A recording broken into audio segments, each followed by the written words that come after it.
Good evening, and welcome to the second episode on the Giovanni. Before we begin, I would like to thank the mysterious individual operating the Lore by Night podcast for aiding me in providing you the content for tonight's show. The Council sends its regards. The plot of The Endless Night, mentioned briefly in the previous video, is rather simple. The Giovanni, in particular Augustus and his anziani, the elders of the family, want to tear down the shroud that separates the world of the living from the world of the dead. This shroud, or the sudario, as the Giovanni refer to it, prevents the clan of necromancers from fully wielding their influence over the spirits, and with it gone, they would become the most powerful clan of vampires, perhaps even factions overall in the world. To do this, the Giovanni needed to gather spirits, 100 million to be exact, and this is one of the things that the clan have kept busy with during the years since its founding and the diablerie of Cappadocius. In 1999, when the clan had collected nearly 28 million souls, all carefully documented in the family archives, a great maelstrom erupted in the land of the dead, which sundered the prison they had constructed, annihilating many of the spirits and freeing others. Suffice to say, this massive setback has been a thorn in the side of the clan, and a divider amongst the anziani who cannot agree on how next to proceed. The anziani prudenti, the cautious elders, urged for the clan to continue their course, knowing full well that patience will bring with it its just rewards. The anziani appassionati, however, would rather speed things along, taking a more aggressive approach to harvesting souls for their great ritual.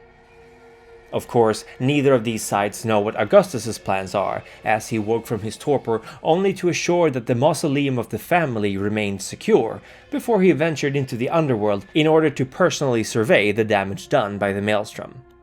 He has yet to return.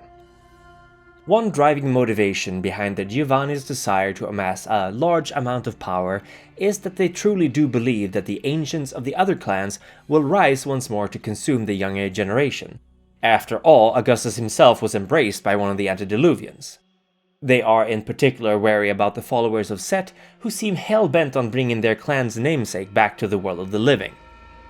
Thus, they have since the Maelstrom pursued more and more aggressively the creation of Wraiths with unfinished business, even going as far as supplying rebel groups, juntas, and other unstable regimes with weapons and reasons to use them. The eager elders simply cannot wait to reclaim the souls that they've lost, and more than that, and their relentless pursuit of this has provoked the Wanquei, the vampires of East Asia, not to mention drawn the attention of lupines, and alienated many of the clan's younger members. Thankfully for the Giovanni, it would seem that the tightly organized Wraiths on the other side of the shroud have suffered greatly from the maelstrom as well, the destruction wrought by it having destroyed much of the law-keeping and bureaucracy that prevented their agents in the land of the dead to do their bidding. Giovanni spirits are now much more free to act as they want, and while this is an advantage, it also means that a vengeful spectre of the family might decide that this is the perfect time to lash out against their old relatives.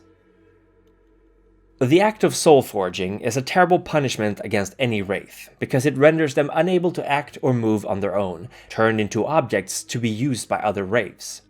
For the Giovanni, this is a crucial skill, and thus they value any and all spirits aligned with them who are capable of doing this, as it allows for a much easier storage of souls for their grand ritual. Indeed, there are vast sepulchres ruled by the clan of death beyond the veil, stacked with neatly compacted wailing cubes of soul-forged spirits. Ultimately, it remains to be seen if the Giovanni's desperate attempt to reclaim what they lost in 1999 will lead to their success, or hasten their destruction, but they are not alone in their pursuits. There are many more families aligned with the Venetian merchant dynasty from all across the world, and whether through alliances or brutal force, they have all been convinced to put aside their personal goals for that of Augustus Giovanni. The three largest families are the Duncern, the Pisanob, and the Milliners. The Duncern are of Scottish origin, a family of bankers with a taste for long pig. Indeed, these cannibals fitted Augustus Giovanni perfect when he looked into expanding his family's trade to the Americas in the early 1700s. The Duncerns have massive amounts of wealth, having been in the money-lending business for generations, and they likewise had contacts all across English colonies and the United Kingdom. The Duncern didn't start out as cannibals, and in fact, kicked out the prodigal son who developed this rare taste, only to have him and his brood come back for a hostile takeover years later. The Duncern have not displayed any interest in learning necromancy, instead much more preferring money and favours, but lately the Giovanni has been a little bit more convincing in their urgings for the younger members of the family to at least try to pick up the trade, if only because it would help speed up the gathering of souls. The Duncern, having always been a proud lot, are bristling at the lack of trust and respect, especially since the Giovanni would prefer it if the elders of the Scotsmen came by Venice to learn it from the best. The Pisanob were brought into the family earlier than the Duncern, but lack perhaps the same amount of success, or at least recognition from their work. When the Spaniards arrived at the Aztec city of Tenochtitlan, they were horrified by what they found and, as European invaders were prone to do, set out to completely destroy what they did not understand. Among the invaders, however, were a number of Giovanni family members who immediately took a shine to a group of priests practicing a very structured and powerful form of necromancy. After receiving permission from back home, they set out to embrace these Pisanobs, as they refer to themselves as, a Pisanob being a Mayan term meaning something like ghosts of the dead that walk the earth. Pochli, the leader of the Pisanob, has remained active up until these days and is a strange specimen. His face and features are rotten and desiccated, like a corpse, and nobody knows who actually embraced him. Some even speculated that Pochli wasn't embraced by any of the Giovanni, but that he somehow predates them, being a child of a Cappadocian. Pochli has neither confirmed nor denied any of these rumours, but he and his Pisanob have served the clan faithfully through the years. The Pisanob has a very ungrateful duty of dealing with the recently surfaced Harbingers of Skulls, a bloodline of strange necromancers who utterly despise the Giovanni. The Harbingers are allied with the Sabbat, and Pochli and his Pisanob are constantly in a state of war with these, and it's taken its toll. It doesn't help that the European branch, and even the North American of the Giovanni, don't take this threat seriously and ignore the Pisanob's call for help, even as they're beaten back inch by inch by the ruthless necromancers and the Sword of Cain supporting them. In fact, the Giovanni are sour at the Mexican branch of their family for not fulfilling their chiefs and souls, many within the Anzani, arguing that it's time to go over there to set things straight. The Milliners are a Boston-based family of financiers who know how to carry a grudge. What inspired Augustus to bring them in was the single-mindedness of Francis Milliner, who made it his personal mission in life to see the Kennedys suffer after one of them, Joe Kennedy, was given a promotion instead of Francis, despite the latter's superior skills in management. Francis bided his time, played along, and slowly chipped away at the family's fortunes and finances, eventually buying their estate out from under them, and some suspect he may have also had a hand in the tragic and early deaths of many members of the line. Augustus, suitably impressed and looking to further expand his interests in North America, offered the Milliners immortality and power they could have rarely dreamed of. They accepted, but declined learning the arts of necromancy. The Milliners have done an absolutely amazing job furthering Giovanni interests in North America, keeping both Camarilla and Sabbat at bay while they weaseled their way into privatized prison industrial complexes and fought hard against the nationalized healthcare, earning the family billions in income. And yet, the recognition has yet to come. In fact, the Giovanni seem almost actively hostile to the Milliners who they consider upstarts and two-bit con men. And as Augustus has divorced himself from family affairs for now, it doesn't seem like they will ever get the acknowledgement they deserve under the current management. These are of course not the only families involved in the family.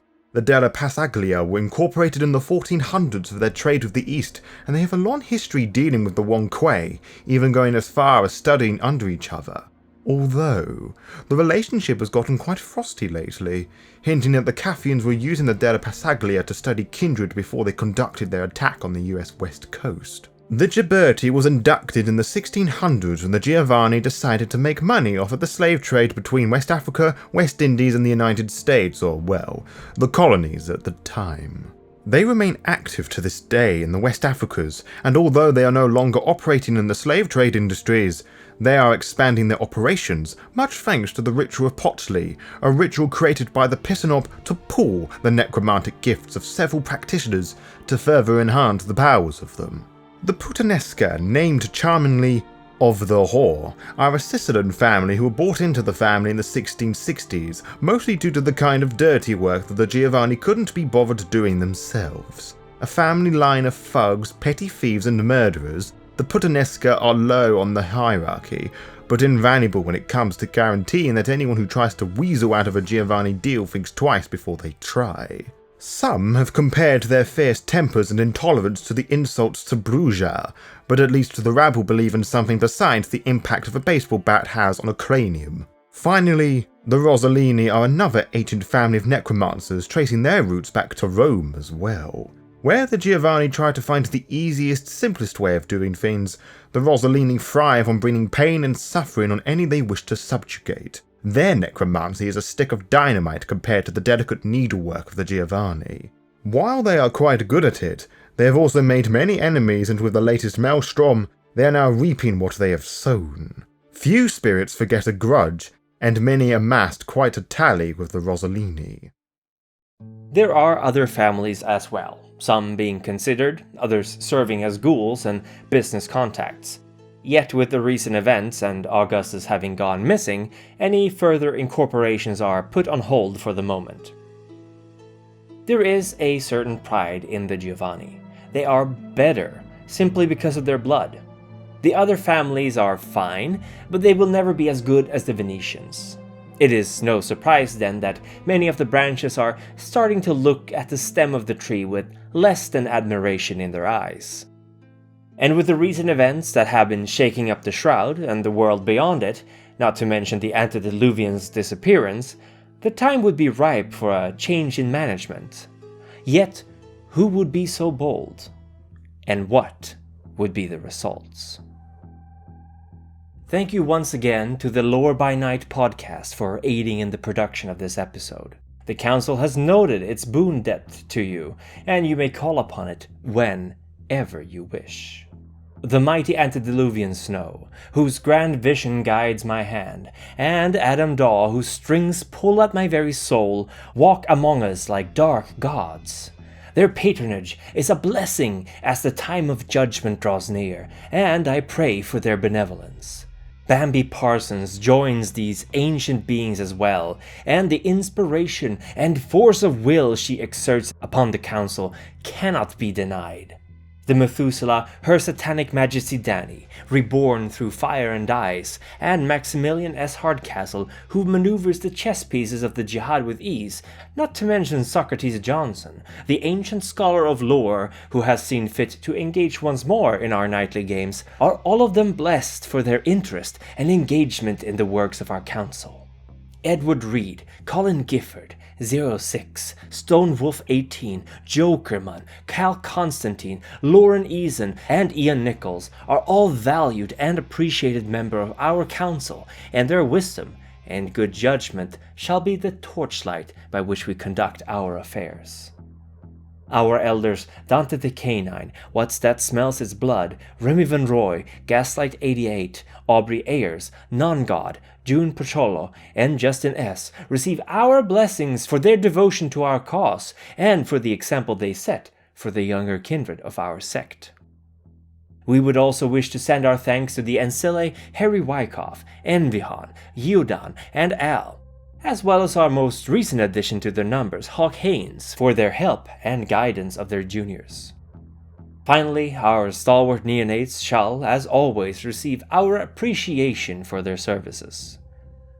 And thank you for watching. Now be careful out there, for Gehenna may soon be upon us.